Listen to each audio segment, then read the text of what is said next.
Bon moment dans ce partage, et après on va discuter pendant les 20 dernières minutes, échange. Il faut que ce que nous parlons, nous nous saisissions. Donc nous allons parler des fondations du salut en Christ. La semaine dernière, on avait commencé déjà. Fondation. Les fondations du salut en Christ. L'importance du salut. Si je vous pose la question, notamment ceux qui ne viennent pas souvent, pourquoi Christ est venu sur terre?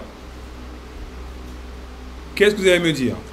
Il est venu pour nous sauver de quoi? Oh oui. Nous sauver de quoi? Nous sauver de... Ah, ok, j'ai pas compris. Nous sauver de quoi? Du péché. D'accord. Ça veut dire quoi, péché? Oh, mais quel but? Quel but? Parce que s'il est venu nous sauver du péché, ton prénom c'est? Oui. Hortense. Si Hortense nous dit que Jésus est venu nous sauver du péché, d'accord? C'est-à-dire que le péché, c'était quoi? Quel était le rôle du péché? La mort. Quelle mort? Quelle mort? La mort. Et c'est quoi la mort spirituelle? C'est quoi la mort spirituelle? C'est quoi la mort spirituelle? C'est quoi la mort spirituelle? Tu sais ou pas? Oui. C'est quoi la mort spirituelle, tu connais? D'accord, c'est quoi? C'est quoi la mort spirituelle?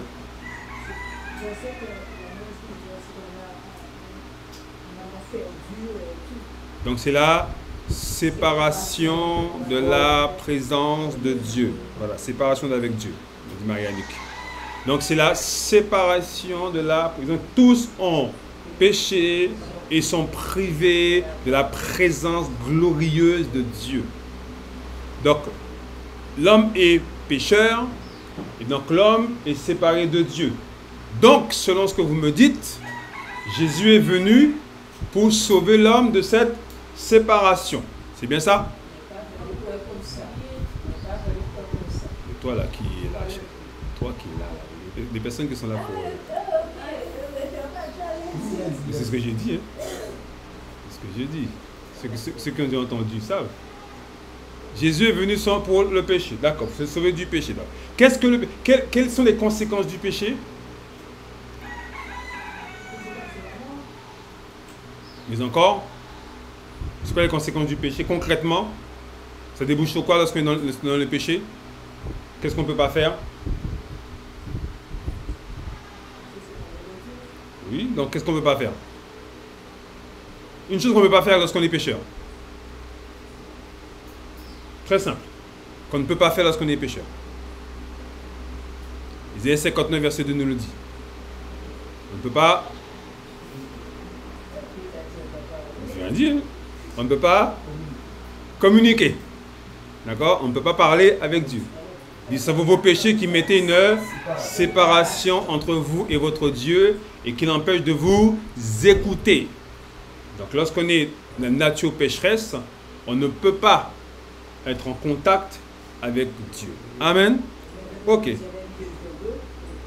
Jésus est Dieu. Jésus est Dieu.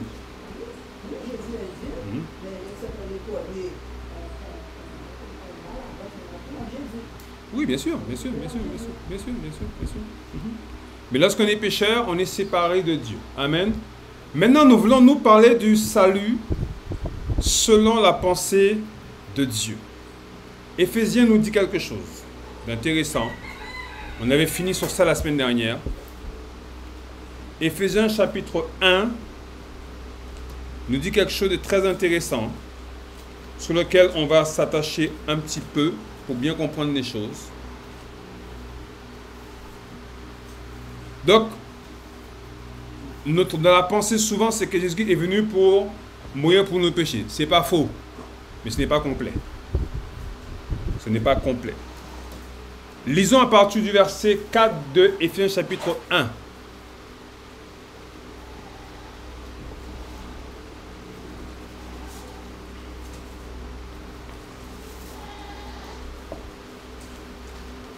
C'est bon pour tout le monde? Éphésiens chapitre 1, à partir du verset 4. Il est dit, en lui, Christ, Dieu nous a élus avant la fondation du monde, c'est ça, pour que nous soyons saints et irréprochables devant lui. C'est bon? Aidez les personnes qui ont du mal, mettez-vous à côté d'elles ou autres. Éphésiens chapitre 1, le verset 4 nous dit, en lui, donc en Christ, Dieu nous a élus avant la fondation du monde pour que nous soyons comment? Saints et irréprochables devant lui. Mettez à côté de lui, c'est plus simple.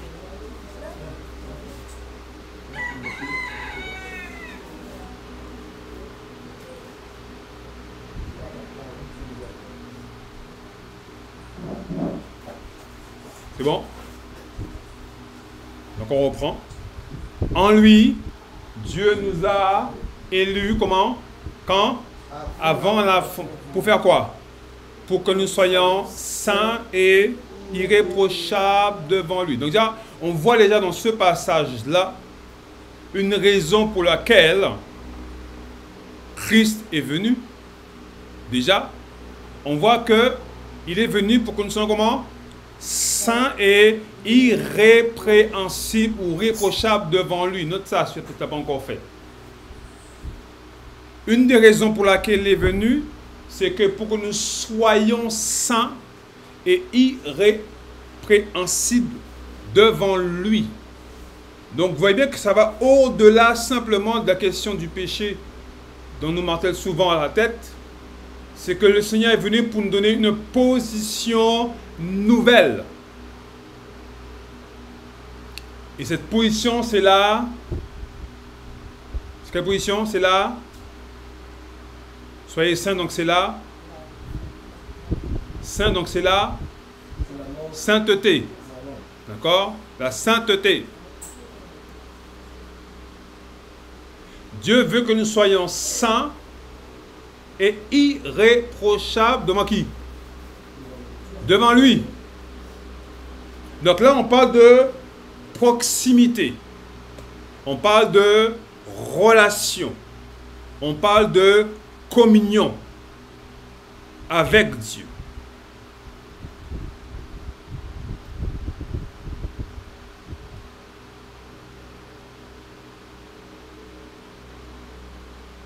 Donc le Seigneur est venu notamment, on verra tout à l'heure, mais là, dans ce passage-là, on voit déjà la chose.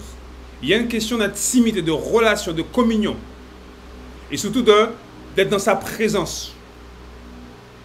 Je suis dans l'intimité avec la divinité. Dieu m'accorde la grâce d'être dans sa présence. Et ça n'existait pas auparavant.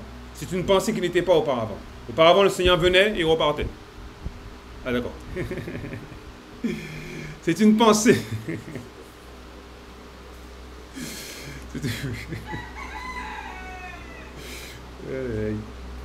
Donc le Seigneur est venu pour que nous puissions avoir une relation d'intimité avec lui.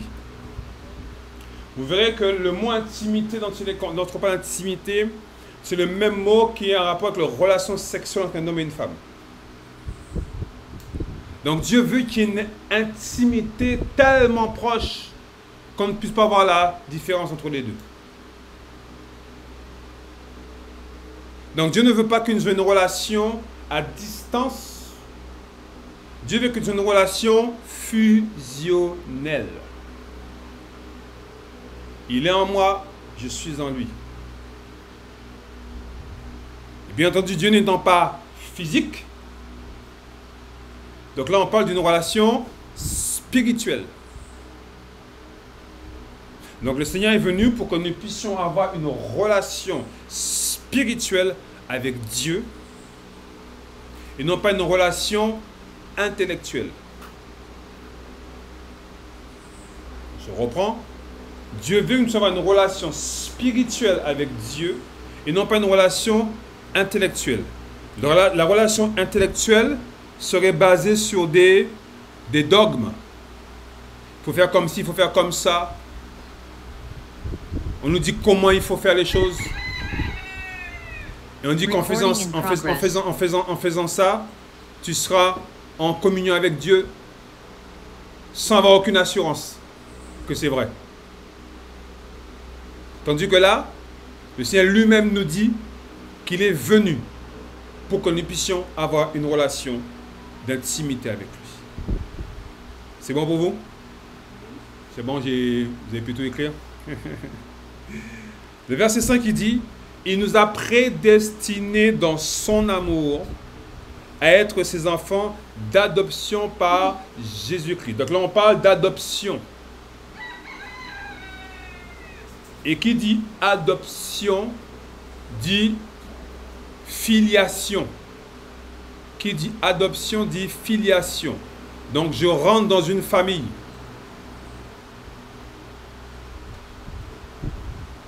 Et donc quand je rentre dans une famille, j'obtiens tout ce qui concerne cette famille. Même si biologiquement, je ne dépends pas de cette famille, mais le jour où cette famille m'adopte, je rentre dans l'héritage de cette famille. Tout ce que cette famille possède, je possède également. Au niveau administratif, je deviens un fils dans la maison. Et cet homme, cette femme que je ne connaissais pas avant, je l'appelle papa, maman. La Bible dit que le Saint-Esprit vient de notre cœur et par sa présence, nous pouvons crier Dieu, Abba, Père. Qui dit Abba, Abba veut dire intimité. Je n'ai plus une relation avec Dieu. J'ai une relation avec Dieu, mais Dieu comme étant mon Père. Donc quand je vais vers Dieu, si je peux utiliser cette expression-là, je vais comme je vais vers mon Père. Donc automatiquement, je suis tranquille. Je n'ai pas de peur, je n'ai pas de crainte. À moins que si nos parents étaient des tyrans, malheureusement ça a pu exister. Mais normalement, lorsqu'on va voir ses parents, on est tranquille. On sait qu'on sera bien accueilli. Parce que c'est papa, c'est maman. Et Dieu est venu pour que nous puissions avoir cette relation. Ce n'est pas la raison principale, je n'ai pas encore dit. Hein. Mais on parle des fondations, il faut qu'on parle de toutes ces choses-là. Pour qu'on puisse se déconnecter de toutes les raisons qu'on a pu apprendre par le passé.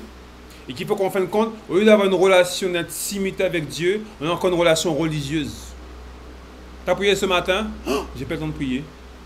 Oh, aïe, aïe, aïe, Dieu va pas être content. Tu as lu ta Bible ce matin? Aïe, aïe, aïe, j'ai pas le temps. Ma Bible, ça fait longtemps que je n'ai pas ouverte. Dieu va pas être content. Et finalement, on se retrouve à évaluer notre relation avec Dieu par nos actions. Alors, bien aimé, que tu pries, que tu ne pries pas, Dieu t'aime. Mais je te conseille de prier quand même. Hein. C'est ça. Mais la Bible dit qu'il a prouvé son amour en faisant quoi? En nous adoptant. L'amour, ce n'est pas seulement d'être mort pour nos péchés. Non, il va au-delà de ça. Et là, il nous parle d'adoption.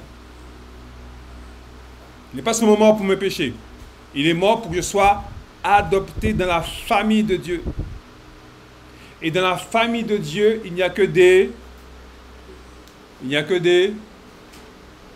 Dans la famille de Dieu, il n'y a que des... Pardon. Ou encore des... Simplement. Dans la famille de Dieu, il n'y a que des dieux. Voilà. Dans la famille de Dieu, il n'y a que des dieux. Donc Dieu te dit qu'il est venu afin que tu prennes ta position de Dieu. Et on va comprendre après pour la raison principale pour laquelle elle est venue. C'est très important de comprendre tout ce que je viens de dire là. Donc, lorsque tu reçois Christ, lorsque l'évangile, la bonne nouvelle, ce qui semble trop beau pour être vrai, t'est annoncé, c'est annoncé, non pas pour que tu quittes la religion où tu étais avant et adhères à une autre religion, non, c'est pour que tu entres dans la position de Dieu ou de fils de Dieu, que tu sois adopté en tant que Dieu dans la maison de Dieu, dans la famille de Dieu. Dis Amen. Donc, c'est-à-dire que quand tu te vois, tu dois te voir comme quelqu'un de sérieux. Quelqu'un de sérieux avec Dieu. Dieu a décidé que tu es quelqu'un de sérieux. Mais imaginons dans le monde. Dans le monde, là, monsieur, nous avons, comment ça s'appelle? Dernièrement, monsieur Macron a choisi un nouveau Premier ministre. Auparavant, ce monsieur était ministre de l'Éducation nationale. À partir du moment où il a été nommé Premier ministre, son statut a changé. Son statut a changé à l'instant même. Sa protection a changé à l'instant même.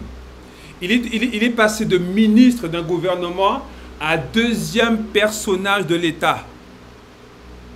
Donc à partir de ce moment-là, il n'est plus la même personne. Son statut a changé. Et avant, il était à la rue de Grenelle. Maintenant, il est venu à l'hôtel Matignon. Maintenant, c'était fini. Maintenant, il a une escorte qu'il n'avait pas avant. Maintenant, tous les mercredis, avant le Conseil des ministres, il discute avec le président en tête à tête. Avant, il n'avait pas accès à ces choses-là. Et quand il arrive, tout le monde est debout. Alors qu'avant, c'est lui qui était debout. Maintenant, quand il arrive, tout le monde est debout. Il s'assoit et tout le monde s'assoit. Son statut a changé parce qu'il a été nommé. Mais s'il en est ainsi pour les hommes mortels, à plus forte raison pour nous qui sommes devenus des fils de Dieu et des dieux sur terre. Dis Amen. Ton Amen m'embête. Amen. C'est important de comprendre ça. Donc, quand tu es Dieu, tu ne peux plus te regarder comme « Oh, Christ est mort pour mes péchés ». C'est très bien ça. Je ne dis pas qu'il ne faut pas le dire, c'est très bien. Mais c'est limiter la profondeur de l'action de Christ à la croix. Amen. Parce que si tu t'arrêtes simplement sur la notion de péché, tu vas vivre une vie où il faut faire attention à ne pas pécher. Donc toute ta vie, c'est faire attention à ne pas pécher. Donc en fait, au lieu de vivre la liberté en Christ, tu vis la peur de. Je prie de peur de. Je viens en réunion quand tu viens de peur de. J'ai peur de. Alors qu'en fin de compte, ce n'est pas du tout pour ça que Christ est venu. Jamais. Il m'a dit, tu n'agrées ni holocauste, ni offrande. Je viens, ô Dieu, pour faire ta volonté. Maintenant, c'est quoi la volonté de Dieu? C'est ça qu'il faut qu'on comprenne. On continue, ça va pour vous? Vous qui êtes en ligne, ça va? Verset 7. En lui, nous avons quoi? La rédemption par son sang. Il n'a pas dit, il nous a rachetés simplement. Il ne nous a pas simplement rachetés. Qu'est-ce qu'il dit? Nous avons là, c'est le même verset, même chapitre. C'est seulement au verset 7. En lui, nous avons quoi? La rédemption, quoi? Par son sang. Ça veut dire quoi la rédemption? Rédemption veut dire racheter. Donc, il nous a rachetés. Sous-entendu, quelqu'un a payé la rançon. Nous avions une valeur. Et cette valeur, c'est le sang de Jésus. Tu imagines un peu? La valeur de l'humanité, c'est le sang de Jésus. Quelle valeur tu as, humain? Quelle valeur tu as? Il dit nous avons. Il n'a pas dit nous avons. Comprenez bien. Il ne dit pas que nous avons vécu la rédemption. Non, nous avons. Et donc aujourd'hui, là, comme le 13 ou 14 mars, 16 mars 2024, la Bible te dit que tu as la rédemption. Non pas que tu as expérimenté, tu l'as, tu possèdes ça 24 heures sur 24, virgule. C'est quoi la suite? La rémission, alors le... Quel autre mot pour rémission? Pardon. Le pardon. La Bible te dit que tu as le pardon des péchés.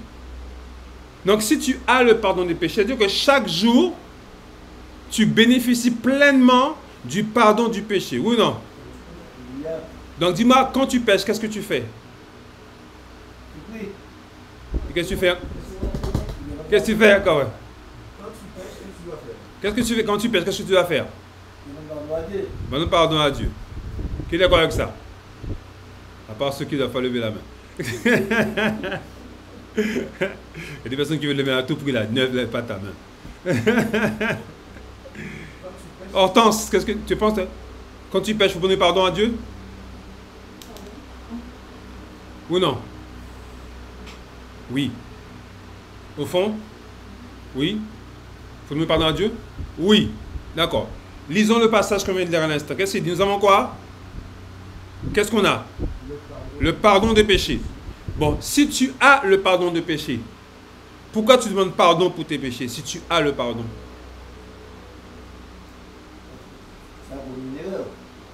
Si tu as le pardon, si tu possèdes le pardon, pourquoi tu vas demander pardon alors que tu possèdes le pardon? Le pardon, il est en toi. Tu vis le pardon 24 heures sur 24. Pourquoi tu demandes pardon? Parce que ce que veut dire pardon? Ça veut dire quoi pardon des péchés? Là maintenant tu peux éventuellement. Que veut dire pardon des péchés? Du pardon, ça veut dire quoi? Oui, mais ça veut dire quoi pardon? Ça veut dire quoi pardonner?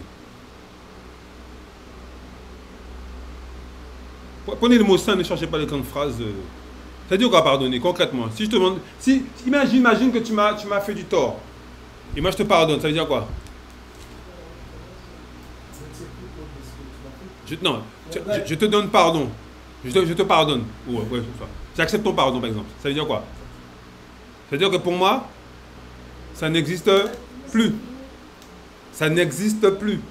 Si je t'ai pardonné, ça n'existe plus. C'est pas je te pardonne, mais j'oublie pas. Hein? Ça va pas, hein? Je te pardonne, ça n'existe plus.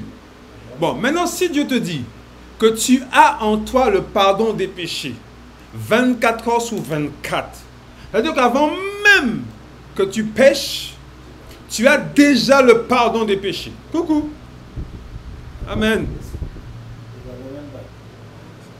Est-ce que tu as compris ça? Avant même que tu pêches, Dieu t'a déjà pardonné. C'est-à-dire que le péché que tu peux commettre, avant même que tu le commettes, pour Christ, ça n'existe plus. Tenez mes frères, dans ces cas-là, qu'est-ce que je dois faire alors? Parce qu'il m'arrive de pécher encore, qu'est-ce que je dois faire? La seule chose que tu dois faire, c'est de reconnaître que ce que tu as fait est contraire à la vérité de Dieu. Et on appelle ça la repentance. La repentance, ce n'est pas demander pardon pour les péchés, non. La repentance, c'est d'accepter la pensée de Christ comme étant la vérité. Une fois que tu as accepté ça, tu passes par le principe qu'on appelle le renouvellement de l'intelligence. Donc ta pensée est changée et la pensée de Dieu prend la place et tu continues ta route. C'est bon pour tout le monde ou pas? Hortense, ça va? C'est bon? On a vu au départ qu'il a dit que afin que nous soyons saints et irréprochables devant lui. Le mot devant lui est très important. Devant lui. Mais devant moi, tu peux ne pas l'être. Parce que si Dieu te voit faire quelque chose de mal, ne me dis pas que je n'ai rien vu. Je t'ai vu faire quelque chose qui n'est pas bien. Donc devant moi, c'est pas bien ce que tu as fait. Ça c'est devant moi, homme. Mais devant Dieu, Dieu te voit comme qui? Comme Dieu, donc aussi comme Christ. D'accord? Il te voit comme Christ. Est-ce que Christ est un pécheur? Donc tu n'es pas un pécheur. Le jour où tu as reçu Christ, tu n'es plus pécheur. C'est bon pour tout le monde? Tu n'es plus pécheur. Mais tu peux encore pécher. Pourquoi tu peux encore pécher? Parce que non, la nature a été changée. La nature a été... Je reprends. Moi, j'ai un exemple, j'aime bien mon pommier. Écoutez mon pommier là, j'aime bien les pommes. Entre parenthèses, j'aime bien les pommes. Nous avons un pommier. Le pommier est rempli de pommes. Un manguier, parce que nous manguons. Donc, il y a un manguier. Le manguier est rempli de mangues. Bien juteuses, j'espère. Rempli de mangues. L'agriculteur ou le propriétaire vient, il coupe. Voilà, un cyclone est passé, a déraciné le manguier. Donc, le manguier se retrouve à terre. Où sont les mangues? À terre. Dans l'arbre ou à terre, pour ceux qui sont tombés. Bon. Les mangues qui sont dans l'arbre, qu'est-ce qu'on fait avec? On peut les cueillir, on peut les manger. D'accord? Donc c'est encore comestible. D'accord? Maintenant, est-ce que cet arbre-là va produire de nouvelles mangues? Pourquoi? Parce que la racine a été coupée. D'accord? Donc plus jamais ce manguier ne portera de nouvelles mangues. De nouvelles mangues. Mais les mangues qui sont présentes, elles sont encore comestibles. On peut encore les utiliser. Eh bien, c'est exactement la même chose pour le péché. Le péché, c'est le manguier. Et les mangues, ce sont les péchés. Le jour où Christ est à la croix, qu'est-ce qu'il a fait? Il a déraciné le manguier. Il dit, plus jamais tu ne porteras de fruits. Rappelez-vous qu'on a maudit le figuier. Plus jamais tu porteras, plus jamais tu porteras. Mais si tu portais déjà ceux qui étaient là, on en tient compte. Donc le jour où tu viens à Christ, les péchés sont présents dans ta vie. À quel niveau? De l'âme et l'âme et le corps. D'accord? L'âme et le corps. Donc le jour où tu reçois Christ, la racine du péché qui était en toi n'est plus là. C'est pourquoi Jean va dire, celui qui est né de Dieu ne pêche plus. Pourquoi? Parce que la semence de Dieu demeure en lui. Quelle semence? La parole. Et qui est la parole? C'est Christ. Donc quand Christ vit en toi, dans ton esprit est parfait. Ton esprit est saint et ton esprit est irréprochable. C'est pourquoi le Seigneur dit, tu seras saint et irréprochable devant lui en tant qu'esprit. Mais ton âme, non. Ton corps, non. Le jour où tu viens à Christ, 100% de ton âme est encore dans le péché. D'accord ou pas d'accord avec ça? Oui, dans la chair. Christ a condamné le péché dans la chair. Pourquoi? Pour que toi, maintenant, quand tu le reçois, tu puisses traiter les péchés qui sont encore dans la chair. Parce que si Christ n'avait pas fait le problème, tu ne pourras pas traiter le péché. On pourra pas traiter, on peut le traiter parce que Christ a accompli ça à la croix. C'est bon pour tout le monde? Donc samedi prochain, vous pourriez, avec vos propres mots, expliquer. Non, mais c'est important de comprendre ça. Parce que si tu ne comprends pas ça, tu ne vas pas comprendre pourquoi, quand tu as un péché dans ta vie, tu vas dire, ah Seigneur, j'ai péché, ah j'ai péché. Non. J'ai péché, c'est vrai. Ma relation avec Dieu me fait comprendre que ce que j'ai fait là n'est pas correct par rapport à la parole de Dieu. Comment dirais-je? Ma connaissance et mon acceptation de mon identité en Christ me dit comment je dois me comporter face au péché. Et face au péché, je dois me comporter comme quelqu'un de droit, comme quelqu'un de assis dans la vérité. Le péché n'est pas un problème pour moi. Ce n'est pas un problème pour moi. Parce que la Bible dit que celui qui est mort est libre du péché. Donc, à partir du moment où je vois que le péché se manifeste dans ma vie, c'est juste que ça me fait comprendre, Pascal, attention, là, il y a encore un travail à faire dans tel secteur. Oh Seigneur, merci, gloire soit au Seigneur, tu m'as montré. Là, je travaille ça par la parole de Dieu. Pas ça, là, je prie, non. La parole d'abord et la prière après.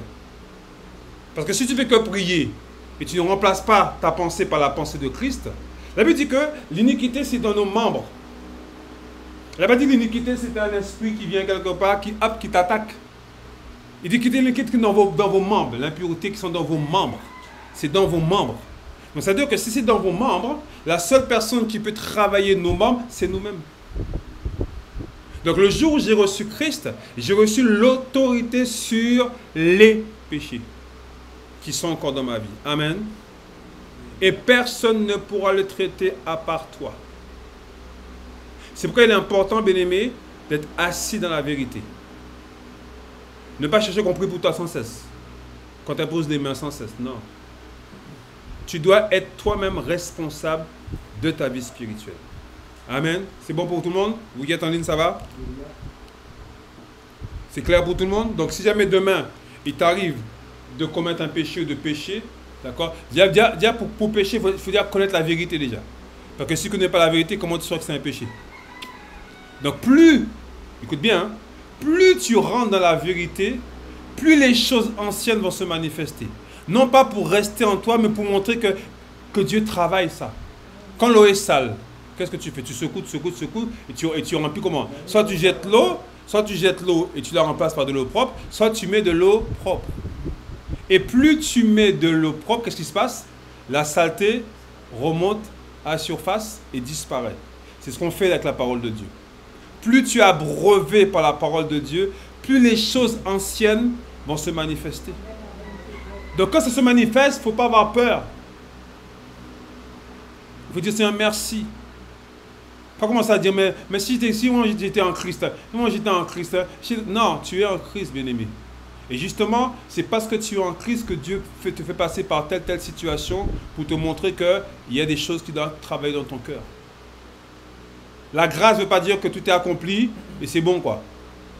La grâce veut dire que c'est Christ qui a accompli à ta place. Maintenant, il faut que tu acceptes que Christ l'a accompli à ta place et que tu le vives maintenant dans ton quotidien. Amen. C'est bon pour vous? On continue. Donc en lui, nous avons la rédemption par son sang. Le pardon des péchés sont la richesse de sa grâce. Voilà, sont la richesse de sa grâce. Tout est question de grâce. Le pardon des péchés, ce n'est pas par mes efforts, par mes actions. Ce sont la richesse de sa grâce. Verset 8. Que Dieu a répandu abondamment sur nous par toute espèce de sagesse et d'intelligence. Voilà. Tout un rapport avec la connaissance. C'est la connaissance que tu acquiers qui va te faire comprendre que tu as le pardon des péchés. Tu as une rédemption éternelle. Que tu es assis dans les lieux célestes. Que tu n'es plus condamné. Tu n'es plus condamnable.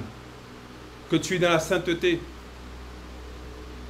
Et quand on parle de la sainteté, on parle de la sainteté au niveau de l'esprit. C'est ce que tu nous sommes, bien-aimés. On parlera après au niveau de l'âme. Mais là, on est au niveau de l'esprit. Parce que l'esprit, c'est la tour de contrôle. C'est ce que tu es. Si tu n'as pas compris que tu es saint, les hommes comprennent ça. L'humain comprend ça. Le jour où quelqu'un devient président de la République, même si tu ne l'aimes pas, tu dois l'appeler comment? Monsieur le Président. D'accord ou pas d'accord? D'accord ou pas d'accord? Pendant 5 ans. Même si quand il parle, tu es à la télé, tu fais ce que tu veux, ce que tu veux. Tu es à la télé, tu fais ce que tu veux. Tu peux te moquer de lui. Il demeure Monsieur le Président jusqu'à la fin. D'accord ou pas d'accord? Les gens n'aiment pas le parti, je ne vais pas nommer le nom parce qu'on a enregistré, n'aiment pas le parti d'une certaine personne. Mais si cette dame venait un jour être élue, que tu l'aimes, que tu n'aimes pas, c'est Madame la Présidente, d'accord ou pas d'accord?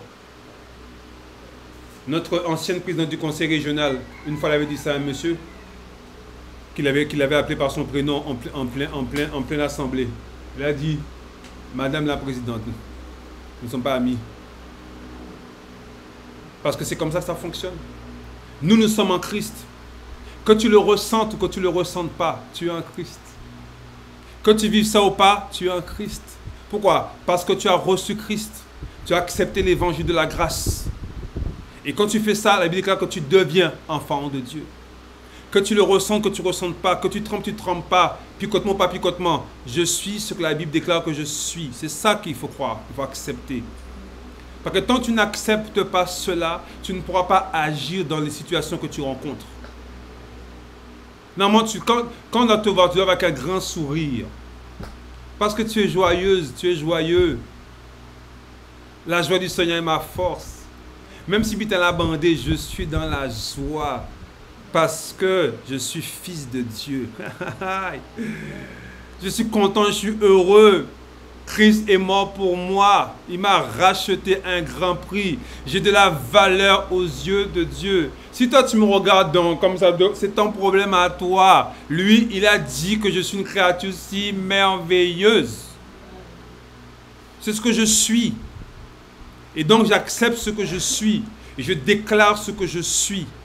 Même si dans le naturel, je vis le contraire. Je ne suis pas de personne qui vit en fonction de la vue, mais par la foi. Par la foi, je suis fils de Dieu. Je le déclare, je le suis. Amen. Vous comprenez bien que recevoir, lorsqu'on parle du salut, on ne parle pas de juste de sauver du péché. On parle d'une vie que tu as reçue. Et cette vie que tu as reçue, c'est une vie à vivre. Pas à consulter, à vivre. Je suis appelé à vivre la vie de Dieu, 24 heures sur 24. Dans tout ce que j'entreprends, la vie de Christ doit se manifester. Que je le ressente ou que je ne le ressente pas. Parce que bien aimé, quand tu passes par la fournaise, sois sérieux. Ce n'est pas un moment joyeux. Hein? Tu n'es pas en train de dire, je souffre. Hein? C'est dur. C'est dur, c'est difficile. Mais tu te rappelles, tu dis, ah, les Hébreux ont dit, sache au roi, tu peux faire ce que tu veux, roi, mais sache au roi, jamais, au grand jamais, on va se prosterner devant ta statue d'or. Le roi s'est emporté, s'est énervé, il a chauffé la fournaise 7 fois plus. Ils l'ont jeté. La Bible dit qu'ils sont tombés au milieu de la fournaise, pas avant, pas après, même dans tes difficultés, Dieu est ciblé avec toi. Dieu est calibré avec toi. Dieu te fait tomber au bon endroit. Quand tu as une épreuve, tu as la bonne épreuve. L'épreuve qui est calibrée. L'épreuve qui te correspond. Amen. Tu n'auras jamais une épreuve qui est trop dure pour toi. L'épreuve te correspond au millimètre près. Dieu est un Dieu de précision. Aïe, aïe, aïe. Dieu est un Dieu de précision. L'épreuve que tu vis en ce moment, c'est une épreuve qui est millimétrée pour toi. Dis Amen. Amen. Dis Amen. Papa dit Amen. L'épreuve que tu vis, elle est personnelle à toi. Je ne pourrais pas comprendre par où tu passes. Parce que c'est millimétré pour toi. Dieu t'a donné une épreuve, comment dirais-je, comment ça, une sur mesure. Un tailleur sur mesure. Ça coûte cher ça, hein? Hein, quand tu vas faire sur mesure, ça coûte cher. Hein? Eh bien, toi, c'est pareil. Les épreuves que tu vis, elles sont sur mesure. Ce n'est pas une épreuve que tout le monde peut vivre. Elle te correspond à tout point. Personne d'autre que toi ne peut vivre ce que tu vis. Dieu l'a fait sur mesure. Vous comprenez ça, bien-aimé? Il dit, roi, jamais, au milieu de la fournaise, 7 fois plus. La Bible dit qu'il y avait hésité 3. Quand le roi a vu ça, le roi a vu 4 personnes. Et parmi quelqu'un comme ça, un fils de Dieu. Christ n'était pas encore venu, mais Christ était déjà manifesté. Amen. C'est important ça. Maintenant, verset 9. Nous faisons connaître le mystère de sa volonté. On y arrive. Il y a quelque chose de mystérieux. La volonté de Dieu, elle est mystérieuse. Ce n'est pas quelque chose que tout le monde peut découvrir. Il y a un mystère, il y a une recherche. Il y a quelque chose qu'on a à fournir pour comprendre cela. Selon le bienveillant dessein qu'il avait formé en lui-même. Donc, il y a un dessein, il y a un projet que Dieu a formé en lui-même. Et ce dessein-là qui nous intéresse. Verset 10. Pour le mettre comment à exécution lorsque les temps seraient accomplis. Les temps accomplis, c'est les temps de la fin de l'ancienne alliance. Et à quel moment les temps de la fin ont été accomplis?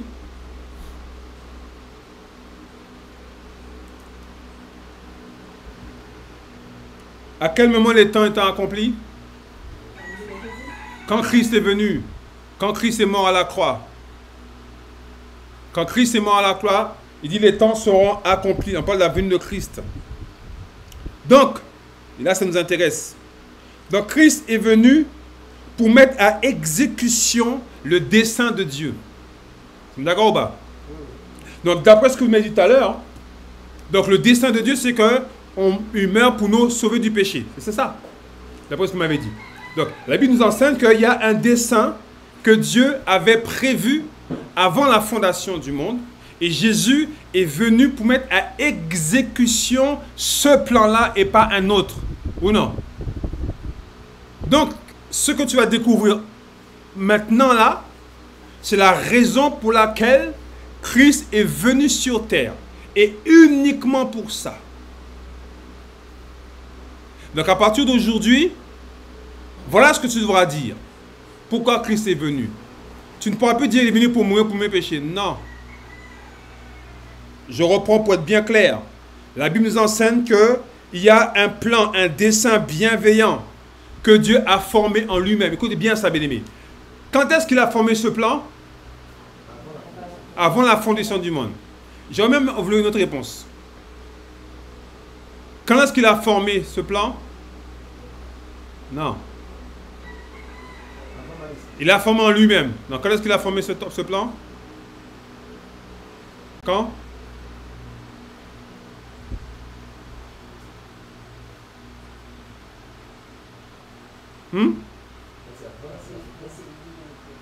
C'est? Donc, il a formé quand? Dans? Oui, mais dans le temps, la période. Dans quelle période il a fait ça?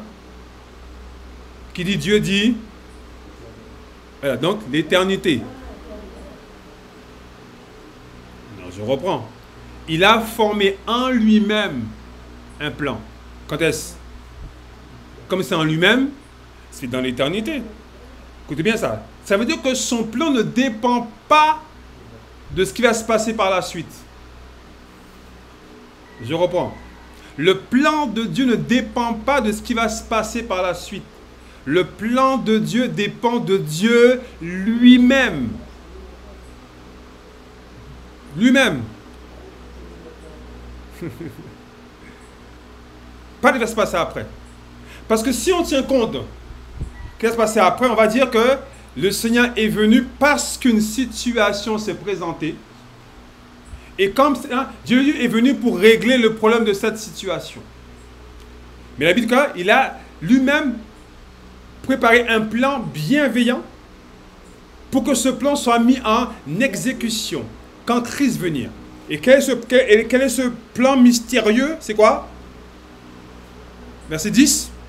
Pour le mettre en exécution, lorsque les temps seraient comment? Accomplis, virgule, de faire quoi? De réunir toutes choses en Christ.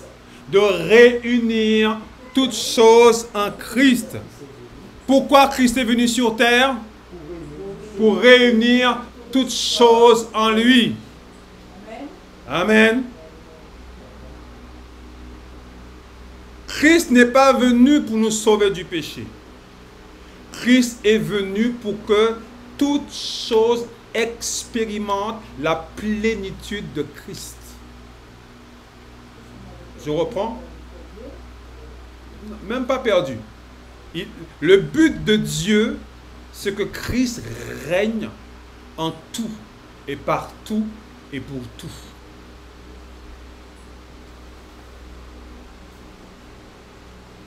Que toute chose expérimente la plénitude de Dieu.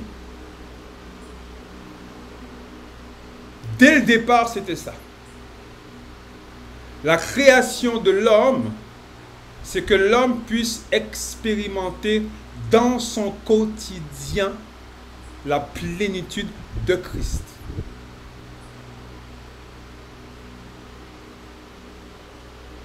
Rappelez-vous, Genèse chapitre 1, verset 26, qu'est-ce qu'il dit? Faisons l'homme à notre image, selon notre ressemblance. Voilà. Genèse chapitre 1, verset 26. Faisons l'homme à notre image, selon notre ressemblance, et afin qu'il fasse qu'il le domine. Donc le plan de Dieu, c'est que l'homme puisse dominer en tant que fils ou en tant que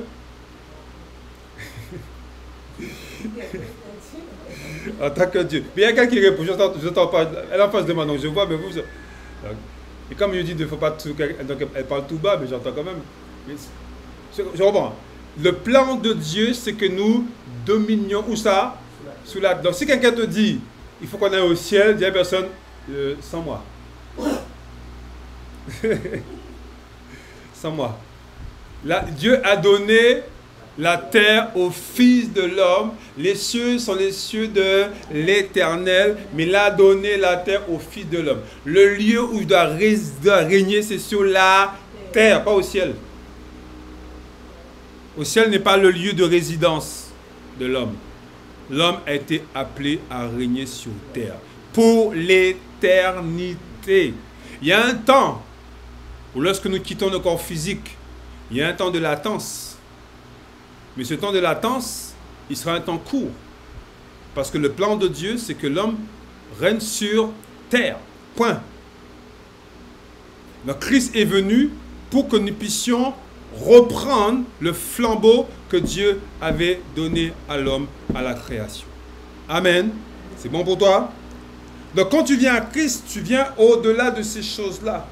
Plus que ça. Donc on a dit la dernière fois la première chose. Deuxième chose, toujours, on peut lire pour compléter. De réunir toutes choses en Christ, celles qui sont dans les cieux et celles qui sont sur la terre. Ça veut dire quoi? Ça veut dire que Dieu veut que l'humanité vive dans la divinité et que la divinité comprenne l'humanité. Si je peux résumer comme ça. Le plan de Dieu, ça a été toujours que l'humain et le divin soient ensemble. Ça, c'est le plan de Dieu. Le plan de Dieu, ça n'a jamais été que l'humain soit d'un côté, Dieu de l'autre. Le plan de Dieu, dès le départ, c'est que l'homme et Dieu vivent une vie fusionnelle. Ça, c'est le plan de Dieu. Donc, le jour où tu reçois Christ, tu rentres dans ce plan-là. Ça va, Hortense? Dis-moi si ça ne va pas. Hein? T'es sûr? Le plan de Dieu, c'est ça. C'est que l'homme vive une vie fusionnelle avec la divinité.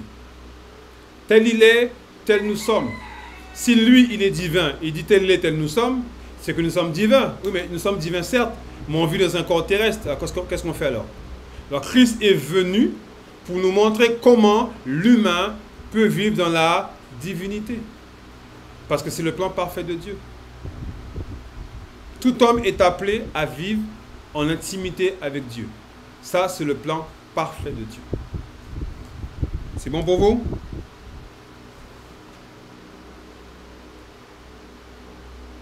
On peut lire encore pour bien comprendre ça. Il dit, verset 11, « En lui, nous sommes aussi quoi? Devenus héritiers. » Donc, le jour où tu reçois Christ, tu deviens aussi héritier. Et quand on parle d'héritier, c'est que tu as le même héritage que Christ. Tu ne partages pas l'héritage, tu as le même héritage. Dans le monde dans lequel nous vivons, lorsqu'il y a un héritage, on le partage avec les héritiers, c'est bien ça? Chaque héritier a une quote-part. Finalement, c'est l'héritage divisé par le nombre d'héritiers. Mais dans la divinité, ce n'est pas comme ça. Dans la divinité, nous avons tous le même héritage, qui est Christ. Donc je ne partage pas mon héritage avec toi. Non, on a tous le même héritage qui est Christ. Donc on est tous semblables. Il n'y a pas un qui est plus grand que l'autre. Nous sommes tous semblables. Maintenant, ce qui fait que des fois il y a une différence, c'est la connaissance que nous avons de cet héritage ou pas. Plus je suis rempli de la connaissance de mon héritage, plus je le manifeste. Et plus ça se voit, plus ça s'entend. Notre bien-aimée l'a dit tout à l'heure lorsqu'elle est venue ici. Elle a dit que le salut, c'est bien de connaître le salut. Mais si le salut, tu ne le pratiques pas tous les jours, ça ne sert à rien. La parole que tu reçois, ce n'est pas pour remplir des cahiers. Le remplir des cahiers, c'est pour travailler ta connaissance. Mais ta connaissance, maintenant, il faut qu'elle devienne pratique. Il faut oser croire que c'est vrai ce que tu entends pour le manifester. Amen. Ça va pour vous? En lui, nous sommes des héritiers ayant été prédestinés suivant le plan. Encore une fois, le plan. Il y a un plan divin. De celui qui opère toutes choses selon le conseil de sa volonté. Donc, le plan qui me concerne, ce sont le conseil de sa volonté à lui, pas la mienne. Parce que moi, je ne connais pas Dieu. C'est Dieu qui se fait connaître, mais moi, je ne le connais pas. Par contre, lui me connaît. Dieu sait que je suis. Moi, j'apprends à découvrir qui il est. Et lui me révèle son plan pour ma vie, tous les jours. C'est pourquoi il faut prier. C'est pourquoi il faut lire ta Bible. C'est pourquoi il faut des enseignements. Pour découvrir quel est ce plan personnel que Dieu a arrêté pour ta vie. Parce que si tu ne connais pas ce plan, tu vas suivre le plan de quelqu'un d'autre. Et Dieu a un plan spécifique pour chaque personne. Il y a le plan général que tout le monde connaît, certes, mais aussi dans ce plan général, il y a un plan personnel. Vous prenez le corps que nous avons là. Tous les membres, quand tu marches, tous les membres du corps marchent. Est-ce que tu vois ton foie là? Tu vois tu vois ton cœur? Tu vois le petit membrane que je ne connais même pas le nom qui est au fond là? Pourtant, ils marchent tous en même temps que toi. Voilà. Mais on voit les choses qui sont extérieures. Donc on pourrait dire que les membres les plus apparents, les plus importants, c'est ce qu'on voit. Or c'est faux. Parce que le jour où tu as une petite douleur intercostale, tout ton corps est couché dans un lit. Pourtant on ne voit pas la côte. Vous comprenez ça? Donc, il y a le plan général de Dieu. Mais ce plan général, de corps, que tu vois comme ça, à l'intérieur, il y a des plans particuliers. Donc à l'intérieur, il y a le corps que tu vois là, mais chaque membre du corps a sa propre activité qui lui est propre. Mais la propre activité de chaque membre du corps ne va pas à l'encontre de l'ensemble du corps. C'est-à-dire que chaque membre de mon corps fonctionne pour que le corps fonctionne. Pas à gauche, pas à droite. Non, non. Tous les membres du corps fonctionnent de telle manière que le corps puisse fonctionner. C'est pareil. Il y a la volonté générale de Dieu pour l'homme. Et dans cette volonté générale, il y a une volonté qui était propre à toi. Donc, c'est bien de découvrir la volonté générale, ça c'est le cadre. Mais dans cette volonté générale, il faut un type de plan parfait pour ta propre vie. Amen. Amen. Deuxième chose, Éphésiens chapitre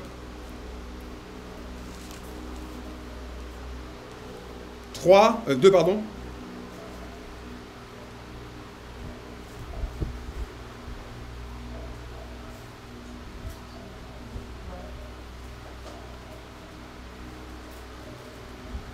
Verset 13.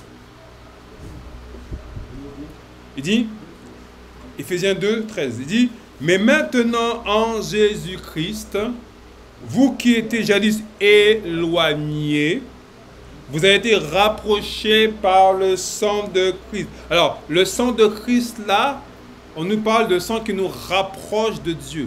Vous comprenez que ce n'est pas juste le sang pour nous protéger de je ne sais pas trop quoi. Hein? Le sang de Christ a vocation de nous rapprocher de la divinité.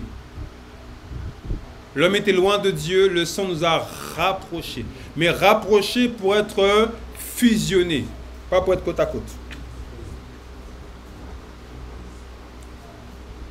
Verset 14.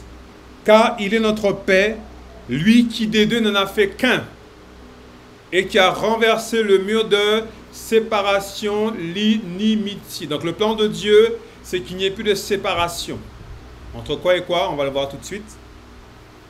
Verset 15. Ayant anéanti par sa chair la loi des ordonnances dans ses prescriptions. Donc la loi qui dirigeait l'homme. Verset, continue. Il a voulu faire quoi? Créer quoi? En lui-même.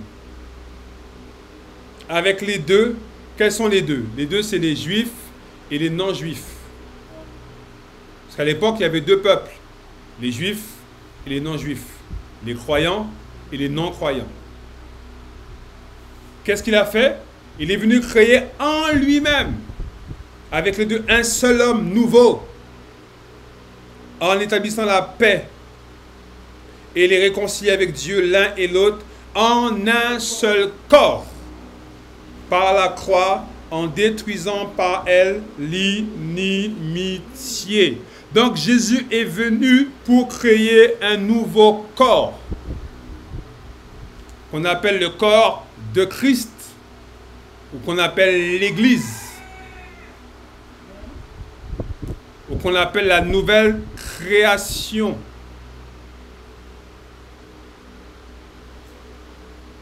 Donc d'une part, il est venu pour que nous soyons remplis de la plénitude de Christ. Mais qui sera rempli de la plénitude de Christ? C'est le croyant ou le non-croyant? C'est le... Non. Il a créé en lui-même un nouvel être qu'on appelle la nouvelle création. Cet être qui est à la fois humain et à la fois divin. Et cet homme qui est à la fois humain et divin, c'est cet homme-là qui sera rempli de la plénitude de Christ. C'est bon? Ça va? C'est-à-dire que l'homme sans Christ ne peut pas expérimenter la plénitude de Dieu. Pas possible. J'attends.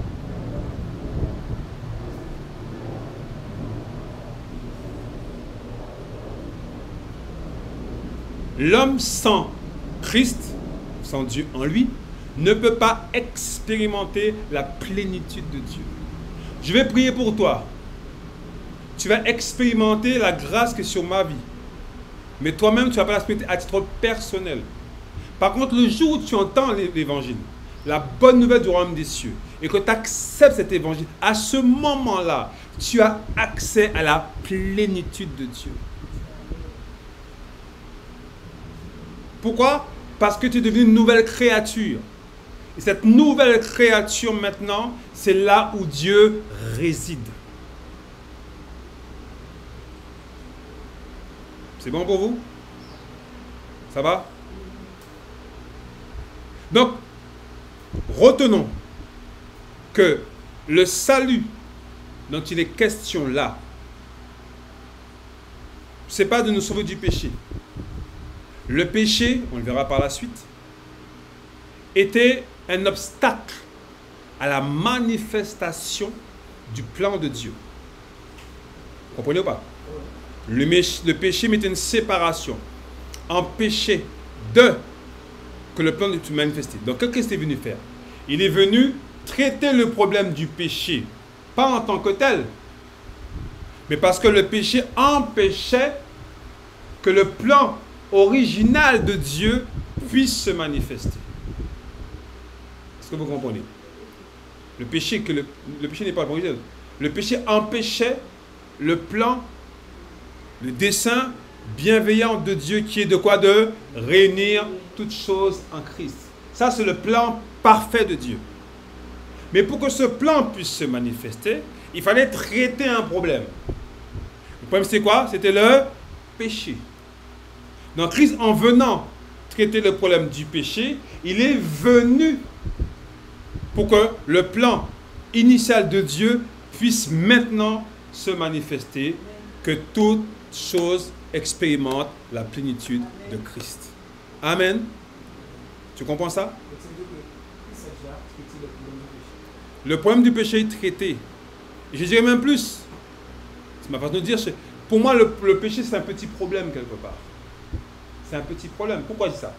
Parce que la Bible dit que les gens ont eu la connaissance du péché à travers la loi. La loi n'a pas vocation à traiter. Si dès le départ, le péché était un si grand problème que ça, pourquoi Dieu a laissé le péché s'installer comme ça pendant toutes ces années dans le monde? Il serait mieux traiter le problème dès le départ. Non. Le jour où Christ est venu, le péché a été traité instantanément. Instantanément. Maintenant, c'est à nous, en recevant Christ, de permettre que cette victoire devienne réelle, manifeste. En soi et à travers soi. Qui ôte, on verra ça aussi. S'il a ôté, c'est qu'il a ôté. C'est qu'il n'y a plus. Si toi, tu restes encore dans la dimension du péché, c'est qu'il y a une connaissance que tu n'as pas. Parce que lui, il a traité le problème. Amen. On va voir quelques points. Et après, on va par la suite revenir sur autre chose. Quelques points à noter. On avait commencé la dernière fois à voir ça. J'étais parti sur la pensée de quand tu reçois Christ, qu'est-ce que ça veut dire? Quelles sont les pensées que tu dois accepter lorsque tu reçois Christ? La première chose qu'on avait vue, je reprends bien, c'est que quelqu'un qui reçoit Christ, c'est quelqu'un qui déclare publiquement qu'il est fils de Dieu. Dans 1 Jean 4, notez les versets simplement, je vais les lire, vous les lisez chez vous.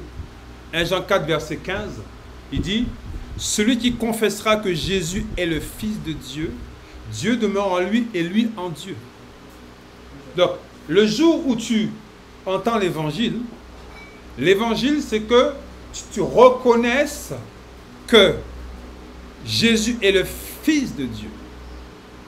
Et quand tu reconnais que Jésus est le Fils de Dieu, automatiquement tu reconnais que toi-même tu deviens Fils de Dieu.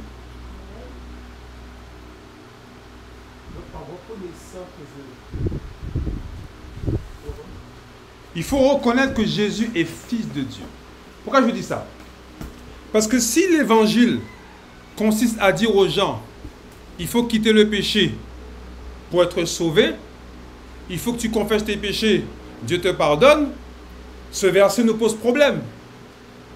Parce que le verset me dit, celui qui confessera publiquement que Jésus est Fils de Dieu, Dieu demeure en lui et lui en Dieu.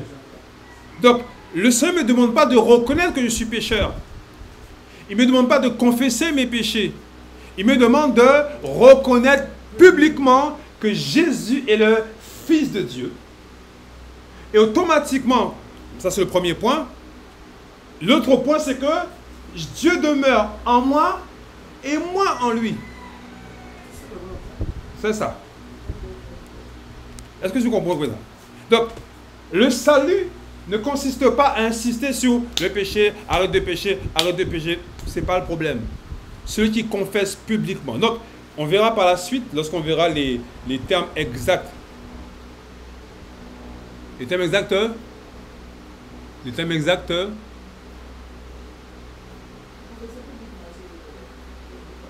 Mais le dire devant tout le monde. Le cas, j'ai reçu Christelle dans mon coin. Oui, peut-être.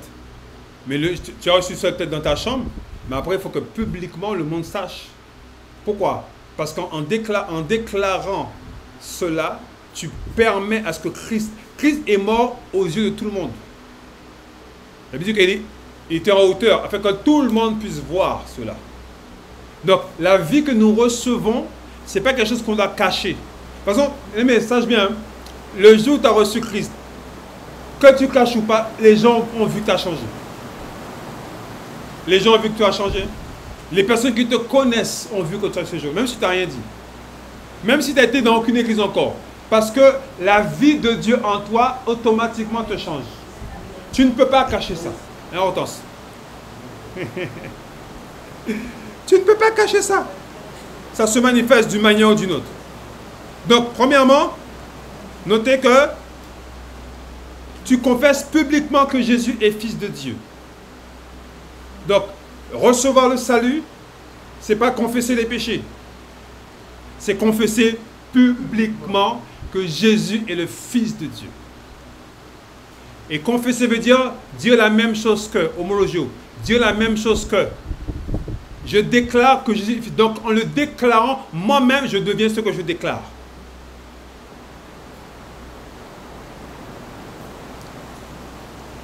Et vous l'aurez chez vous aussi, 1 Jean 5, verset 3 à 6. 15. Deuxième point. 1 Jean 4, 15 et 1 Jean 5, 3 à 6.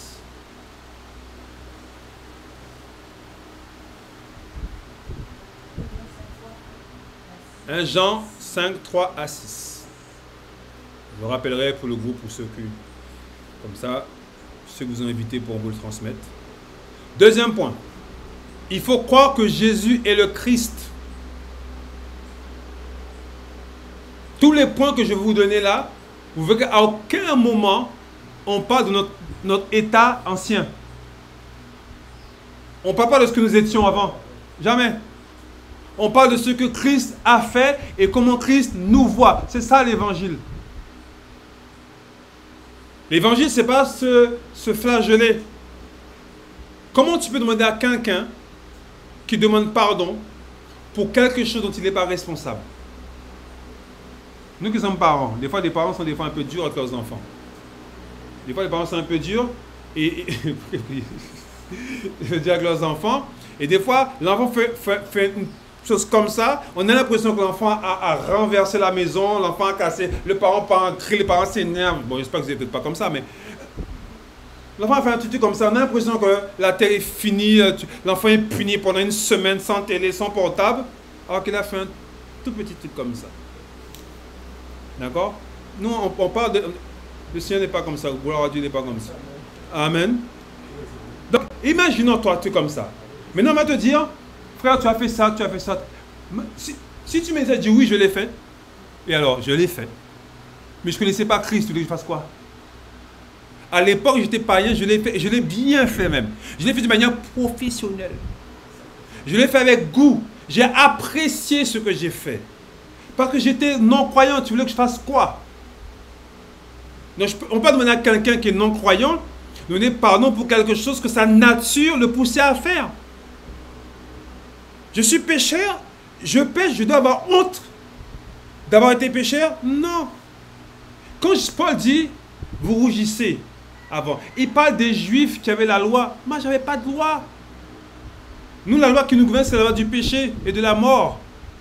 Nous ne sommes pas des Juifs. On n'avait pas la loi, on n'avait pas les 10 commandements. Je répète, toi qui es en face de moi, tu n'avais pas les 10 commandements. La loi qui dirige, c'est la loi du péché et de la mort.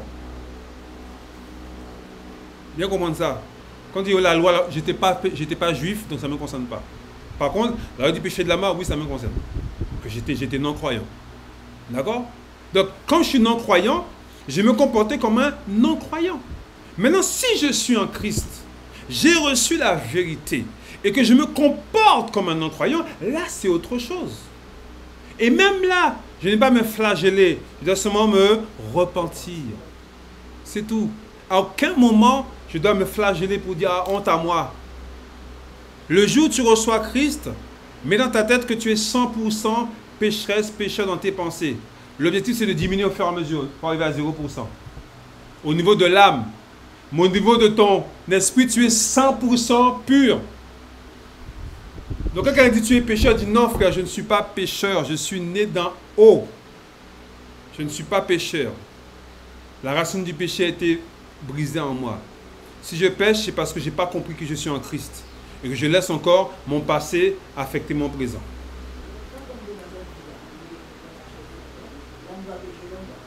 Vous avez dit? Ouais.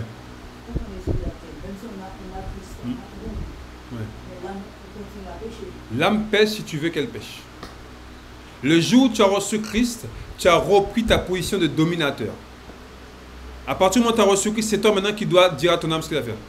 David, qui était un prophète messianique, a compris. Il dit, mon âme bénit l'Éternel. C'est-à-dire que c'est à moi. Je vous rappelle que l'âme, c'est le siège des émotions, des sentiments, de la volonté. Pas la volonté des autres, ta volonté. Donc, si toi, tu ne diriges pas ton âme va faire ce qu'elle sait toujours faire, c'est-à-dire charnel. Maintenant que tu as compris comment ça fonctionne, esprit, âme et corps, je suis l'esprit, c'est moi qui dirige. Maintenant, je m'oblige tous les jours à lire la parole de Dieu, à méditer la parole, à réfléchir sur la parole de Dieu. Pourquoi? Parce qu'en faisant ça, je dis à mon âme, voilà comment tu dois penser. Et si mon âme dit OK, même si pas la corps qui dit OK quand même, parce que le patron a parlé, mon corps n'a pas de problème, mon corps c'est un exécutant. Le corps, il fait ce que tu lui demandes de faire.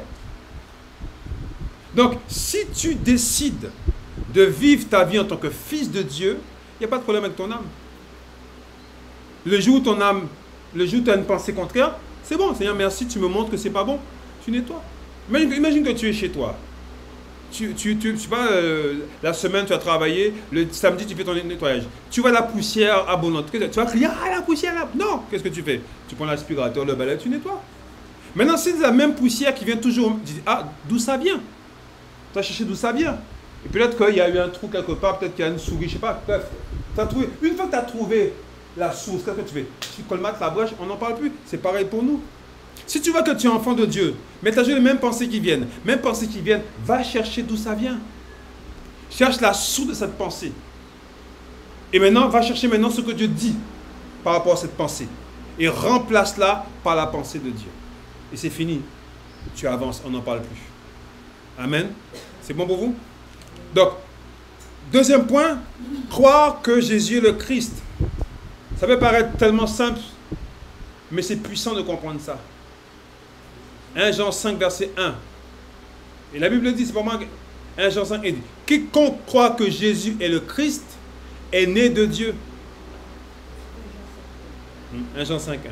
Quiconque croit que Jésus est le Christ est né de Dieu. Donc, reçoit la nature divine. Point. Donc, dire que Jésus est le Christ, tu comprends, ce n'est pas juste des mots. Si le Saint-Esprit ne t'a pas convaincu que Jésus est le Christ, la Bible dit que tu n'es pas né de Dieu. Tu n'es pas né de Dieu. La personne qui dit que Jésus est le Christ, c'est une personne qui a reçu la conviction du Saint-Esprit. Ce n'est pas juste une croyance, c'est une conviction. Et né de Dieu. Pas celui qui était péché, non, qui croit que Jésus est le Christ. C'est-à-dire que si je viens, je parle à quelqu'un que de Christ du début jusqu'à la fin, c'est largement suffisant pour recevoir l'évangile. Je n'ai pas besoin de parler de l'enfer, du diable, des démons, je ne sais pas trop quoi. Non. Rappelez-vous, lisez bien la première prédication de la Nouvelle Alliance que Pierre a fait dans Actes chapitre 2. Regardez à quel moment il parle de diable, du démon, de ça. Acte 2. À quel moment il parle de ça? Il parle de Jésus. Même s'il a mélangé la loi et la grâce, mais il a parlé de Jésus vous avez crucifié. Il veut dire que les gens ont eu le cœur vivement touché et 3000 hommes. Moi, j'aimerais tellement voir ça, moi. Un jour, je mets 3000 hommes touchés quand je annonce l'évangile. J'aimerais tellement voir ça. Moi, je mets une vidéo, des fois, j'ai même 5 vues. Un message de la parole de Dieu, 5 vues. Alors que tu mets une vidéo, les gens font n'importe quoi comme ça, là, 1 million de vues. Amen. Pourtant, il a mélangé la loi et la grâce. Mais il n'a parlé que de Jésus. Que de Jésus. Le Saint-Esprit a dit, c'est bon, ça me suffit. Tu parles de Christ, je viens, j'interviens. C'est tout. Troisième point. Croire que Dieu a envoyé son Fils unique dans le monde afin que nous vivions par lui. Croire que Dieu a envoyé son Fils unique dans le monde, pas afin que nous soyons sauvés dans le sens qu'on nous a dit là, mais que nous vivions par lui. 1 Jean 4, 9 nous le dit. L'amour de Dieu a été manifesté envers nous en ce que Dieu a envoyé son Fils unique dans le monde afin que nous vivions par lui. Le salut que tu reçois a pour vocation, pour but, que tu vives la vie de Christ. Donc on revient tout à l'heure, la plénitude de Christ. Tu es appelé à vivre une vie. Pas avoir la connaissance de quelque chose, simplement. Tu dois vivre ce que tu as reçu. Imagine, tu plantes un bel arbre. Belle fouille à pain, belle fouille à pain, belle fouille à pain, bien. Tu plantes un bel fouille à pain, super, oh. Et après la porte des beaux fouilles à pain. Et toi, qu'est-ce que tu fais? Tu prends ta chaise et tu regardes les fouilles à pain tous les jours. Oh, c'est beau, oh, c'est joli. Aïe, bébé. Il faut aller chercher, cueillir, cuire, manger pour dire ouais. de fouille à pain. Non. Mais nous, c'est pareil. Si tu reçois la vie de Dieu et tu ne fais que lire ce qu'il est en question, mais tu ne cherches pas à vivre cette vie, bien aimé, toute la puissance, toute l'autorité que Dieu t'a donnée ne pourra jamais se manifester. Elle se manifeste dans l'action. Je répète, elle se manifeste dans l'action. Le mois dernier, c'était le mois du pas audacieux. Une action à faire. Si tu ne fais rien, rien ne se passera. Donc la vie, quatrième point. Il faut croire que Christ est la victime expiatoire pour nos péchés. Christ est la victime expiatoire pour nos péchés. 1 Jean 4, verset 10 nous le dit. Et cet amour consiste non point en ce que nous avons aimé Dieu, mais en ce qu'il nous a aimés et a envoyé son Fils comme victime expiatoire pour nos péchés. Donc, quelqu'un a traité nos péchés. Et comme il a traité de ça, c'est la seule information de ça par rapport au péché. Point. Quelqu'un a traité tes péchés. Point. C'est tout. Tu n'as pas d'autres informations à savoir. Liens ancestraux, liens culturels, liens machin, il faut ceci. Non. Christ a été victime expiatoire pour mes péchés. Donc il a pris sur lui tout ce que moi je devais prendre. Donc je n'ai plus rien à prendre. Christ a pris à ma place.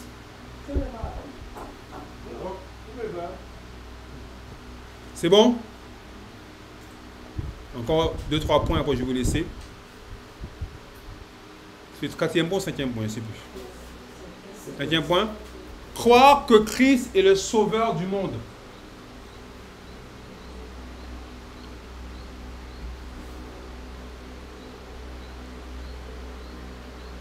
Il est le sauveur du monde. Donc ça veut dire que s'il est le sauveur du monde, ça veut dire que le monde est sauvé. Le monde est sauvé. Sauf que le monde ne vit pas le salut. Mais le monde est sauvé. 1 Jean 4, 14 nous dit, et nous avons vu, nous attestons que le Père a envoyé le Fils comme sauveur du monde. Pas du péché, du monde. Du système qui régit le monde. Donc Christ est venu nous placer au-delà de un petit péché là. Il est venu traiter la source du péché. Il est venu traiter celui ou la situation qui nous amène à vivre dans le péché. Donc quand tu sais que ce qui est à l'origine de ce que tu vis là, Christ a traité ça, et celui qui vit en toi, mon ami, tu dois regarder la situation avec un sourire. Tu dis, oh, moi qui pensais qu'il fallait que je fasse un jeûne de 40 jours.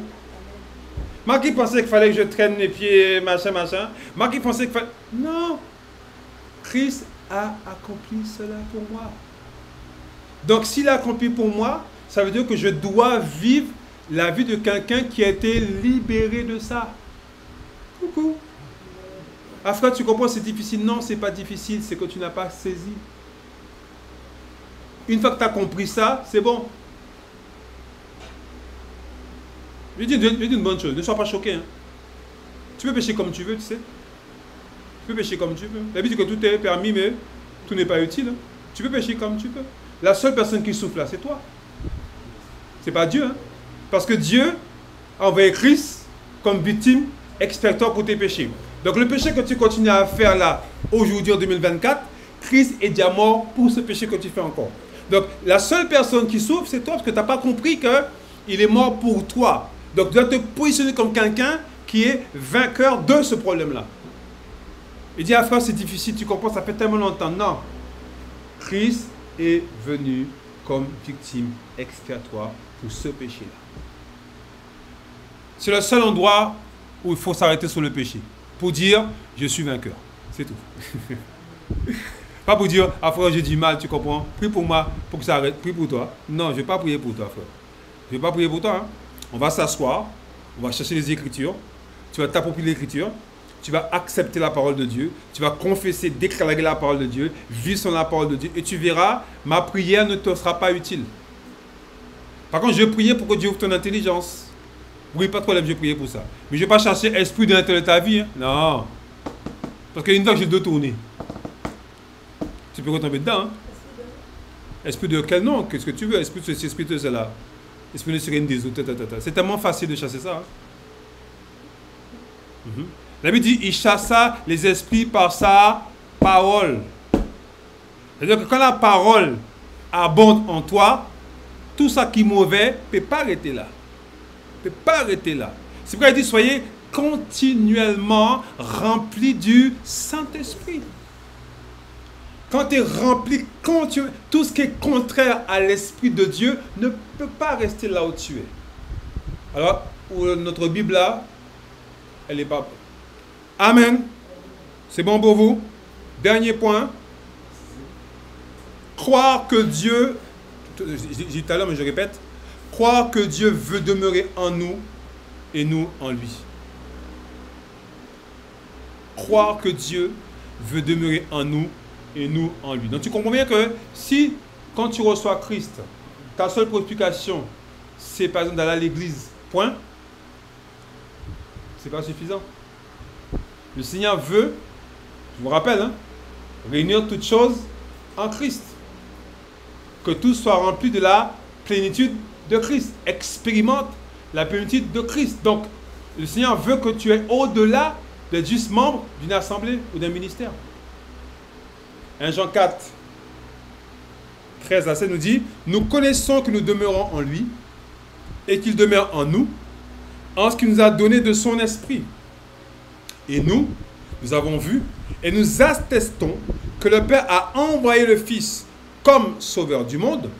Celui qui confessera que Jésus est le Fils de Dieu, Dieu demeure en lui et lui en Dieu. Et nous avons connu l'amour que Dieu a pour nous et nous y avons cru.